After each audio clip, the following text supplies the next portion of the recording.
We mustn't fool ourselves, though, into the trap that with the weeks between them, that it's a good idea to race both. It's not. Um, Racing oceans will definitely have a impact on your comrades, or your best possible comrades. So I think it depends a lot on how marginal you are on your A goal at Comrades, as an example.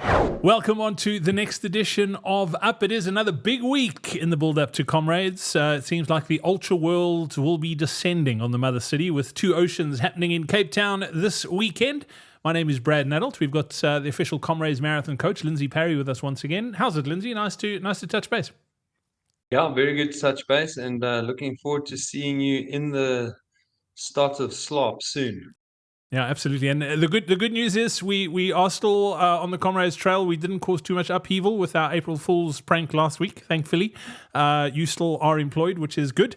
All right, let's talk. We do want to talk oceans, particularly with the not the change of date, but where they've made it a fixed date, where it used to be on the Easter weekend and it used to sort of alternate between. We'll touch on that a little bit later, because that does mean that things are easier to plan around Comrades and if you want to race both, but we'll chat about that a little bit later. We do want to talk specifically about recovery weeks, and this week is an interesting one, because some of the plans that you've written in the build-up to Comrades do have a recovery week built in this week. Obviously, if you're running oceans, that does change things up slightly. Lindsay, let's talk recovery. I mean, we often talk recovery and just paid lip service, but it is as important as the training you're doing in the build-up to a race like Comrades.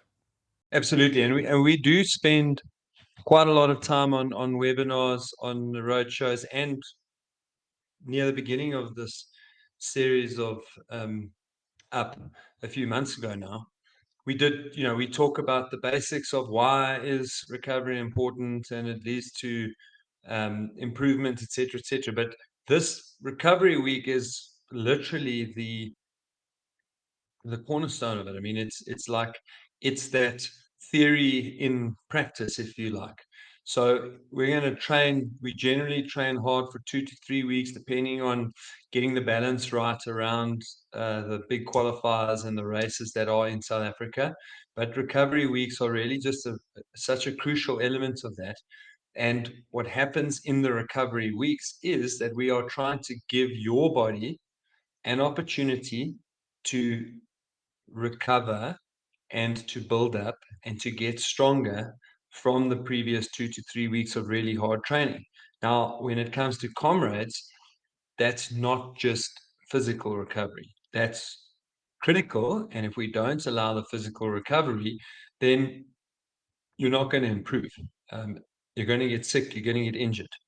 So, one of the questions Brad asked 3 or 4 weeks ago was around mental freshness and what do I do if I get sick of Comrades training? Well, that's another reason why these recovery weeks are built in, because we want to encourage people to have some downtime to recover, to allow their body and mind so that you can stay engaged in this thing. We've been training for months and months. I mean, we're in April now.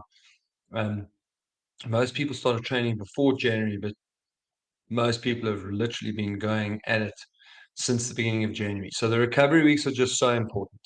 We take a step back, the volume comes down, the intensity comes down, and we just really just allow our bodies to exhale. We allow everything that needs to happen inside the body to go around, fixing up tendons, ligaments, muscles, making them stronger, repairing, adding. From a physiological point of view, we just like making sure that everything's working the way that it should work. The body's improving processes so that efficiency can go up. And that's literally what those recovery weeks are for. So just don't skimp on them. Don't look at them and go, oh, this week looks so easy compared to what I've been doing. I can definitely do more. Don't do more. Stick to your recovery weeks. We are going to talk about oceans in some detail on here, but something like two oceans coming at a time when there is a recovery week for some of you means that we need to rethink exactly when that recovery week comes in. And that's quite literally why I wanted to discuss it on this podcast and just let you know that recovery is as important as the training you do. Because if you don't allow recovery, or in the absence of recovery, there won't be improvement. You only improve from the work you've done if you allow your body to recover. And so if Oceans is on your radar, then we need to help you to adjust that schedule so that this isn't your recovery week. The week after Oceans needs to become your recovery week so that you can make sure that you do recover both from your general training, and Comrades is 56 kilometers, 33 miles. So, even if you're doing it as a training run, and, one of Brad's discussion points is, should we race it, shouldn't we? But let's just assume, no, we're not going to race it. We can do this training. Even if you do this training run, 33 miles, 56 Ks, there's nobody that's going to do that. And it's like, oh, that's nothing. Let's just carry on going. So we have to recover both from that acute load of the Oceans, but also as part of our general recovery strategy so that we can allow you to keep continuing as we start rushing towards the long run or long weekend running that's coming, the 6th of May, plus minus. Right, and just a point of correction, you said Comrades was 56 Ks, 33 miles. This isn't another April Fool's joke. They haven't made it shorter. You were talking Oceans. So just to clarify that. But Lindsay, we've been talking for the last few months. Yeah, Brad. Just keep me on my toes. Exactly. We've been talking for the last few months about sort of consistency and building up to peak training. We are now in peak training. This is it. And the recovery weeks are even more important now than they were potentially in January, early in February. But because we've spoken about the injury side of things, this is an opportunity for your body to repair the damage that you've been doing over the last few weeks. So skimping these things, you are literally looking for trouble if you miss out on your recovery weeks. Yeah, and recovery weeks have always been important. Without them, you can't hold together. But we've specifically chosen to talk about them now because that's it. We're in the middle, heading towards the middle of April. We are in the hardest period of training for Comrades. And if you aren't doing your recovery, then you're not going to improve, but you bang on there, Brad, you're going to be injured. And if you get injured, can't train properly. If you can't train properly, it starts to impact on your goal. And to reiterate, someone should turn this into a drinking game, Brad, but to reiterate that 68% of the runners who do not finish start with an injury. And recovery weeks are part of the mechanisms that we put in place to vastly reduce the risk of getting injuries. Lindsay, that is such a genius idea because we've been doing these from January. So by the time Comrades rolls around, we will have done 6 months of them. So maybe what people can do in July to December is just rewatch them and turn them into a drinking game. Because now probably wouldn't be a good time to be playing that game because you're going to get wasted in the build-up to Comrades. But after Comrades, when you hang out on the dark side where you're not training as much, I think it could be proper fun. I'm all in. I'm game for that. So 68%. Every time he has 68%. Take a shot. That's too good. Too good. All right, Lindsay, let's talk a little bit about the sort of this week and rejigging before we get into if you do want to race it Oceans this weekend. What happens if people are running Oceans this week and their Comrades plan saying to them they've got a recovery week? Yeah, so look, because it's 56 Ks, I would still treat this as an easier week. So I wouldn't go loading the week because there's really very little that's less pleasant than running an ultramarathon on very tired legs. Okay. So, I often get asked the question, should people run Oceans? And my answer there is yes, not because it's very good for your Comrades, but because Oceans in its own right is just such an amazing event. It's run over such a beautiful course in one of Africa's great cities. So, yeah, I feel like particularly for people who are doing Comrades because they've always wanted to do it, I feel like, yes, you are fit enough, you're on the process, you are training. We can make it work in the scheme of things. Is 56 kilometers a bit far? now for a Comrades training run? Yes, it is. But when we strip out all the important things, it's still a great opportunity to do a fantastic race. And so I do encourage people to go and do 2 Oceans, and I try to encourage them to do it easy. I mean, there's that South African crazy again. We're going to go around 56K, but don't worry, we're doing it easy. But yeah, you want to do it as easy as you can, and part of that goes with going in fresh. And so I wouldn't change much this week. I think that's important. If you are on one of the plans that doesn't have this as a recovery week, but you are doing Oceans, I would adjust this week, make it a much easier week, ease off, cruise into 2 Oceans, do it as easily as you can do it, and then take 3, 4, 5 days afterwards to make sure that you recover properly. You asked earlier on in the up series around cross training.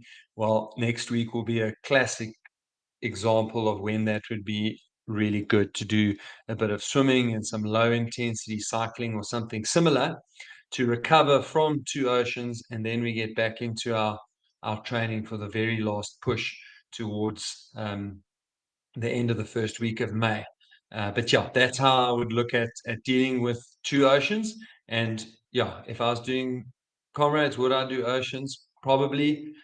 We've said on this series before that I am training for a marathon on 28th of April, and even I was sorely tempted to just do Oceans as a very easy training run. But you can only lie to yourself so much, and that's like stretching it, that I could think that in 2 weeks after Oceans I'd be ready to race a marathon. Running the Comrades Marathon doesn't have to be scary and intimidating. Just thinking about running 90 kilometers or 56 miles should give you butterflies in your stomach.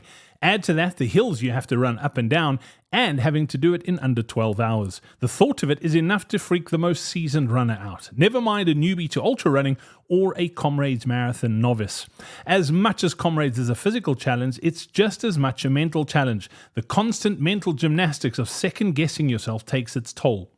Am I training enough? How long should my long runs be? How many marathons should I run? What does this pain in my knee mean? My ankle is sore. Should I rest or run? And then the 2 big ones. Am I fast enough? And will I finish? The questions never stop. The constant worrying is exhausting. And that's exactly why we've created the Comrades Marathon Training Roadmap. It's a proven step-by-step training plan to get you from where you are today to having a Comrades medal around your neck without the stress and worry, knowing that you've done what it takes to finish the ultimate human race feeling strong and in control, ensuring that you arrive at the start line fit and most importantly, injury-free, because more than 64% of those who didn't finish the race last year started with an injury. The Comrades Marathon Training Roadmap guides you through every step of your Comrades journey.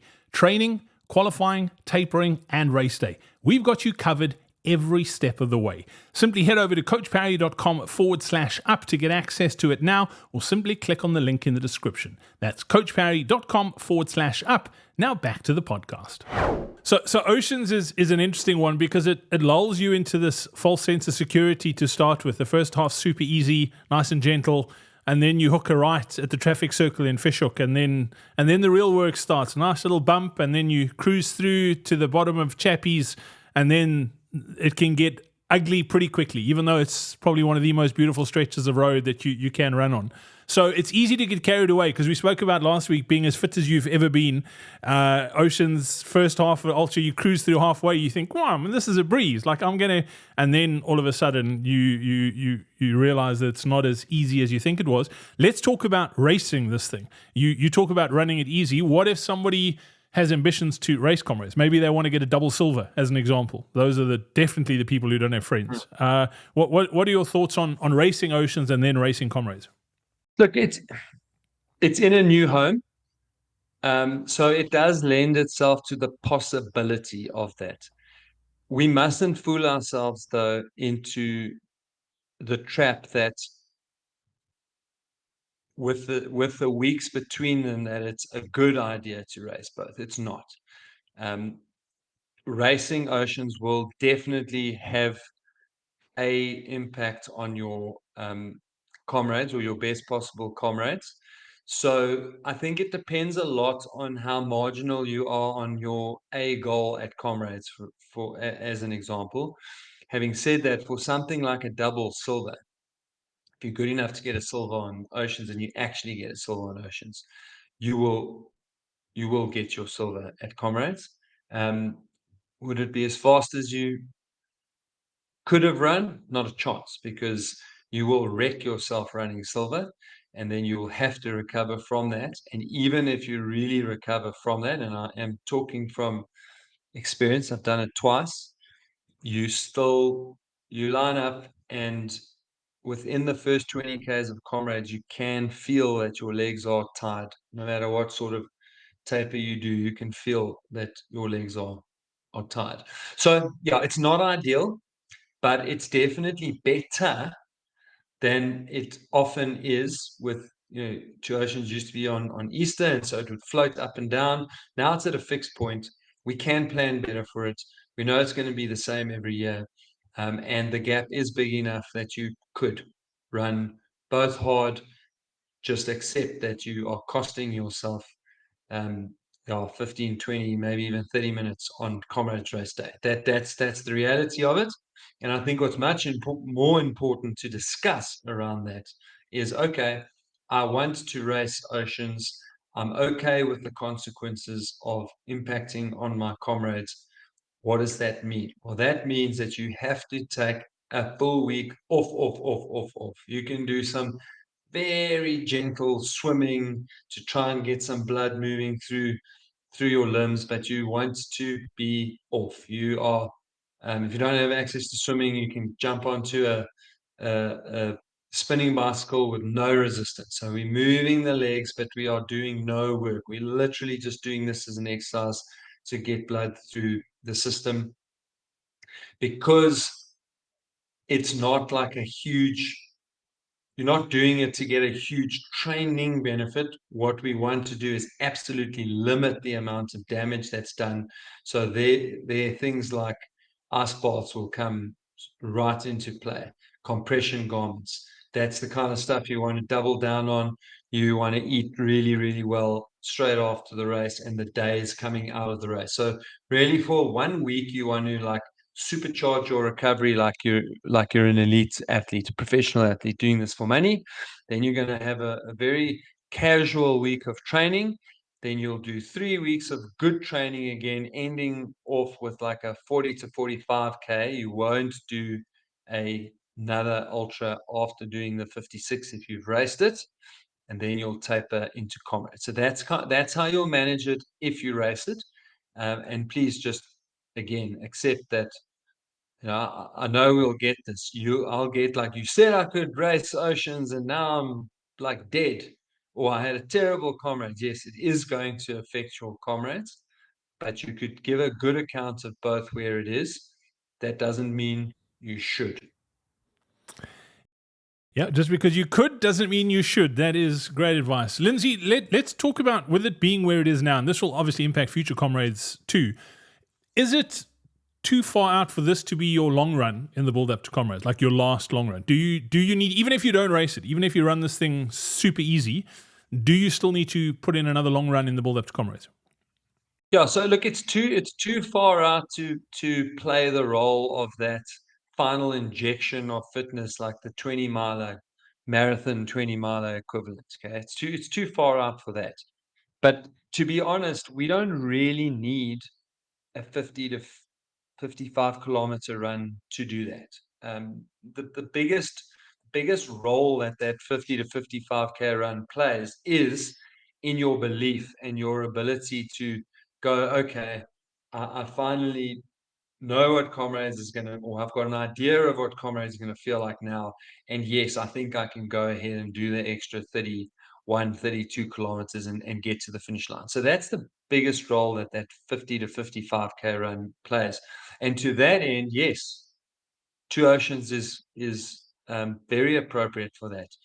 You've already said, like, the first 21, 22Ks are a little bit easy, but then you have a long pull through Fishhook to the Sun Valley Mall, and then you start, once you've gone through Noordhoek, you are climbing chappies, little chappies, then chappies. Then you are going up Constantia Neck, and then it's the climbing along New. So there's just lots of climbing in the second half. So mentally, perfect. You've done your 56, you know you can do it.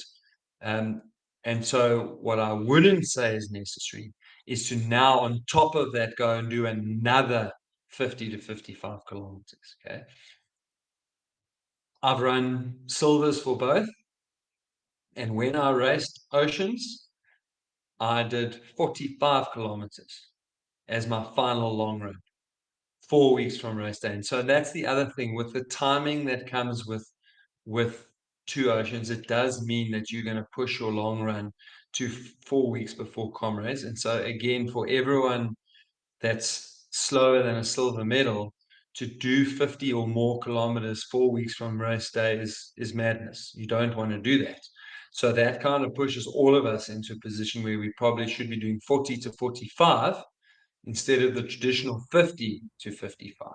And so that is the other very significant change that I would make when I recommend to people, even if they did two Oceans as a training run. I would still recommend that 45 kilometers becomes the longest run, and that you do that about 4 weeks out from race day. It's time for a bit of a comparison game, Lindsay. And I think this is particularly for the novices who are running both for the first time. Maybe they've done the down and they're running their first up. How would Oceans compare to, like the second half of Oceans, how would that compare to Comrades? What, like from a hills, gradient of the hills, that sort of thing? So from a degree of difficulty, it would compare quite favorably, and you are doing it on quite tired legs. So I would say the one big difference of the up Comrades is that the first round of climbing is just so sustained. So the hills are nowhere near as steep as they are in Cape Town. But once you get through Pinetown at about 22, 23 kilometers, so you've already had a fair bit of climbing. It's been quite gradual. So in the first 20 odd Ks, you've already done enough climbing. But from about 22 Ks, which is kind of the same point at Oceans, you get much harder climbs at Oceans, but they aren't as long. And you get breaks between them. So you do little polys down. You do polys. You do little chappies down. You do chappies. You go down into Hout Bay. Beautiful. Completely takes your mind off what you're doing because it's just so beautiful. Your legs do get stung going down, and then you've got Constantia Neck. Whereas with Comrades, once you start climbing at the 22K mark, you really don't stop climbing again until about the 37 kilometer mark. And that really does make the up Comrades tough. So it's good. Oceans is good. It's good mental preparation. It is tough. It's tough enough to make you like really have to dig in. And that's what you need for Comrades. But it's also why you have to take those first 37 Ks of Comrades just so easy, because from 22 to about 37, so let's call it 15 kilometers, it's almost exclusively up. And there's certainly no downs like you experience at Oceans. That only comes after the 37 kilometer mark at Comrades, where you drop down into halfway, then climb up in Chunga. So yeah, it does prepare you, but it is also at the same time quite different. Yeah, and no disrespect to Pinetown, but it's got nothing on Chapman's Peak Drive. Oh no, I mean, look, listen, Pinetown, not on the up or the down. I mean, I think the people are friendlier in Pinetown, but it certainly doesn't have a patch on Chapman's Peak and that view of Hout Bay as you run in. I mean, that's one of the classic marathon postcard pictures in any race anywhere in the world. Yeah, absolutely spectacular. You are going to be in Cape Town this weekend. We actually haven't even spoken about this. What are your plans? Where are you going to be on race day? Yeah, I'll probably do something similar to what I normally do now that I've gotten over myself and can't run. I'll probably be somewhere along Boyles Drive. I'll find my way down there. So that's like 16, 17 Ks in. And then depending on exactly who I'm seconding or whatever, I may try and make it to Noordhoek Village to watch a little bit there. And then my next stop would then potentially be the neck, and then from the neck to the finish. And it does depend on race situation. So I stay in touch with the race situation, and I will sometimes, if I feel like things are going to be quite tense and I'm going to need to say something and try and give the right motivation at the right time, then I would skip the neck and I'd try and make my way to around Kirstenbosch, somewhere along Kirstenbosch between top gate and bottom gate. So I can just try my best to be right time, right place, right word. Brilliant. Well, if you are traveling to Cape Town this weekend, please do travel safely. We look forward to welcoming you into the mother city. And if you are coming from up north, make sure you greet all the Cape Town runners. They have changed their ways. They are very friendly now. So you can greet them and they will greet back, I hope. Cape Town runners, wink, wink, nudge, nudge. Make sure you greet back when people greet you. So, Lindsay, as always, great to catch up. We look forward to chatting again next week after Two Oceans to sort of pick up the pieces, hopefully not badly, but sort of stick people back together with duct tape and then push them on their way to Comrades, because the final push is coming to the big dance on the 9th of June. From the two of us, don't forget, if you are listening to these podcasts or watching the videos, make sure you do leave us a rating or review, whatever platform you are listening. Make sure you subscribe. Make sure you share it with your running mates. We are doing this for free, so that gentleman's agreement is still in place. We do this for you. That's what you can do in return for us. So thank you very much. Until next time, from the two of us, it's cheers.